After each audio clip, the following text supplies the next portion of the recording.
When I was 14, I had a best friend named Lucy, and we had one of those friendships where we were really close really quickly, which I now know is a red flag and usually a sign of a toxic friendship, but I was too young to know this then. Our favorite thing to do together was hang out at the mall. Our parents would let us go alone as long as we abided to one rule. We had to stay together at all times, and we were always pretty good about that. One night we were having a sleepover at Lucy's house and her Uncle Mike came over for dinner. Uncle Mike was pretty loud and goofy. He showed us like 8 magic tricks that night. I liked him, he was fun, but as I was helping clear dishes after dinner, I overheard Mike and Lucy's mom having a hushed conversation in the kitchen. She was like, "You've had too much to drink, why don't you just spend the night?" So Mike ended up sleeping over that night too. Right before going to sleep, Lucy's mom came into the bedroom, and she told us to remember to shut the bedroom door before falling asleep. When I asked Lucy why she said that, Lucy just shrugged and said, "I don't know." But we made sure the bedroom door was shut just like she asked. In the middle of the night, I woke up to the feeling of someone tickling my feet.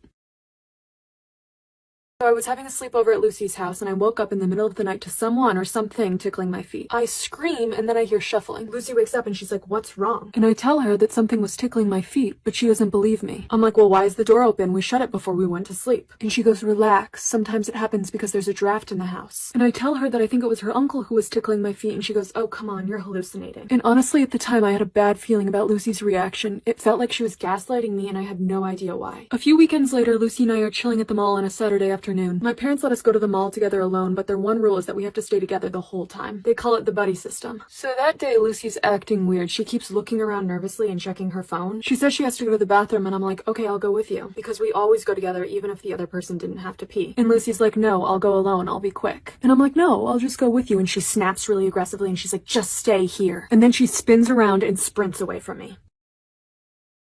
So Lucy's running away from me in the mall. I sprint after her. She's super fast. She rounds a corner and then I can't find her after that. I start crying. I have no idea why my best friend ran away from me. So I sit down on a bench in the mall. I'm still crying, really overwhelmed. Then I hear someone say my name. So I look up and it's Lucy's uncle, Uncle Mike. He asks what's wrong and I tell him. He's being super nice and comforting. And then he starts rubbing my back, which made me uncomfortable, but I don't say anything. Then he offers to give me a ride home. And I say, "No, I can just call my parents." And he goes, "Just let me give you a ride, come on." But the way he said it the second time gave me goosebumps. It was aggressive, like he wasn't asking me, he was telling me. So I stand up and step away from him and say, "You're making me uncomfortable, I'm calling my parents." Mike glares at me, and then he says, "No one likes a tease," and he walks away. I told my parents what happened and they immediately called Lucy's parents. Apparently, Uncle Mike had taken a liking to me, and he found out that I was going to be at the mall that day with Lucy, and Mike paid her $100 to run away and leave me alone with him. He told Lucy that I liked him too, and that she was being a good friend by giving us alone time. I never spoke to Lucy again after that.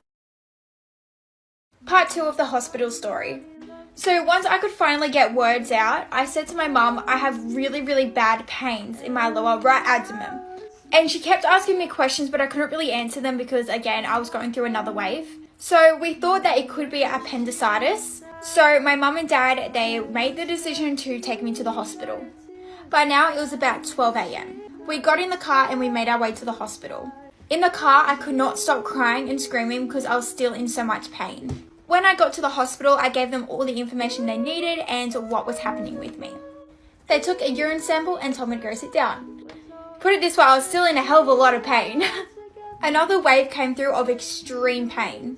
I sat there in the waiting room absolutely screaming because I was in so much pain. The nurse decided to give me some medication to stop the pain. She gave me some endone tablets to take away the pain. This is a story time to why I went to hospital last night.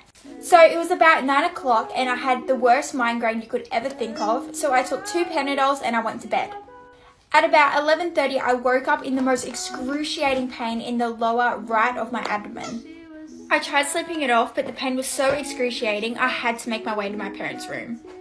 In order to get to my parents' room, I had to walk through the kitchen.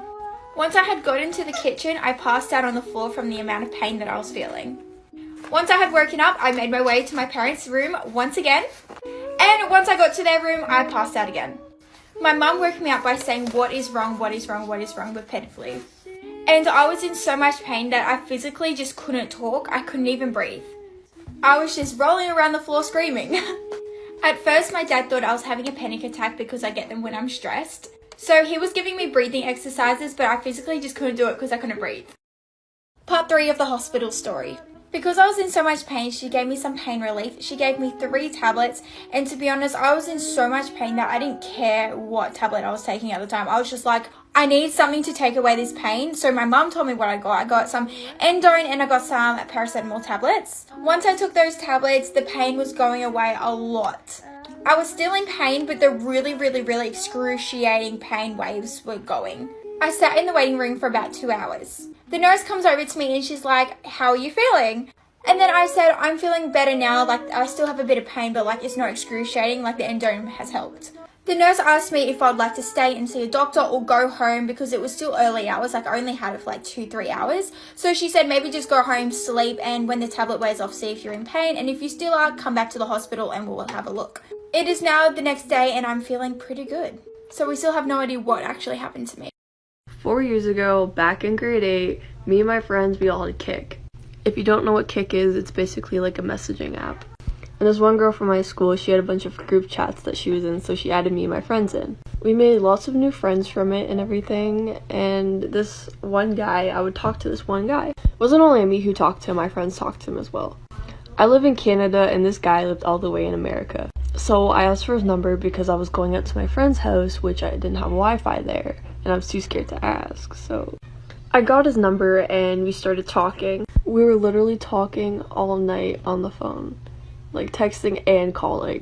So I didn't think there was any problems with this guy. Like, I think that I could have just continued talking to him. And since I now had this guy's number, I was always texting his number instead of texting him on Kik. Here's part 2. A couple weeks go by and my dad gets the phone bill. I forget the price exactly, but it was like a couple $100 over than what it usually is.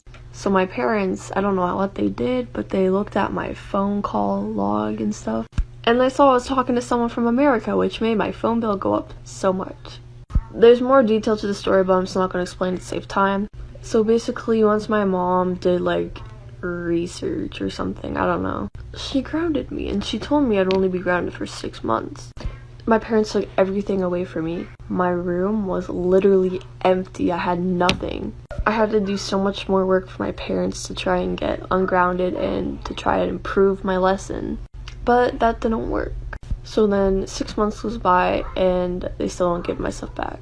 I didn't say anything about it, so I kind of just left it because they're really strict. I'm scared of them. Part 3. So I'm scared of my parents. I didn't want to ask for my stuff back because then they'll probably like yell at me or something. I don't know. I was scared of them. So I kind of just let time do its thing. Grade 9 comes and I get a new phone for my birthday, but I'm not allowed to have any social media on it. I can only have messages and I can only message my friends, and my parents would have to approve of who I talk to. So it's literally just been that for a couple years. And my mom had her Apple ID in it, so every time I wanted to download apps, she had to put in the password, and I did not know the password. So I just dealt with it for all these years. And she gave all my stuff back as well, and I'm allowed to go out and see my friends now. I haven't seen my friends in 7 months. Story time about this girl who faked being Latina. So there was this girl who went to my school. Let's call her Sarah. Sarah is the queen of lies. In every subject we talk about, Sarah always, and I mean always, comes up with a lie that has to do with her life. Here's an example. What if we're talking about Tom Holland? She'd just come in and say, "Oh yeah, Tom Holland is my dad's friend. I met him once." You know, these types of lies. Another one is when she told everyone she's Latina. It was lunchtime in school and we were talking about where we went for the summer. Sarah tells us that she went to Spain and she started telling us on what she did there and says that she's 50% Latina. She also said that she lived in Spain for 6 years. And if there is any person who lived in Spain for 6 years, they must know how to speak Spanish. And then my friend Kayla asked her, what does good morning mean in Spanish? And then Sarah looks at us, looks back at her food, and said, "I don't know, I'm still taking Spanish lessons." And we just look at her, that she doesn't even know what good morning means in Spanish. If she had lived in Spain for 6 years, she would have known what it meant. I don't know how, but that incident has spread around the entire school. Every person that walks past Sarah just says, "Buenos dias," basically teasing her about not knowing what good morning means in Spanish. And then Sarah didn't show up to school for 3 days after that. And oh boy, we haven't even gotten to the crazy part. The 3 days pass and Sarah comes back to school. As soon as she walks into the class, everyone's eyes was on her. So after 3 days of Sarah not coming to school, she showed up in a crop top, skinny jeans, fake nails, and fake lashes. And her hair was in a bun with edges. Yes, you heard me, edges. This lady is white. And in lunchtime, she took out a bag of hot Cheetos and some dipping sauce. I don't know if this was supposed to make us think she's Latina, but trust me, it didn't work. All of the freshmen and sophomores took out their phone and started filming her. This is where I kind of felt bad, but she ran to the bathroom crying, and she just stayed there and didn't show up to any classes for the rest of the day.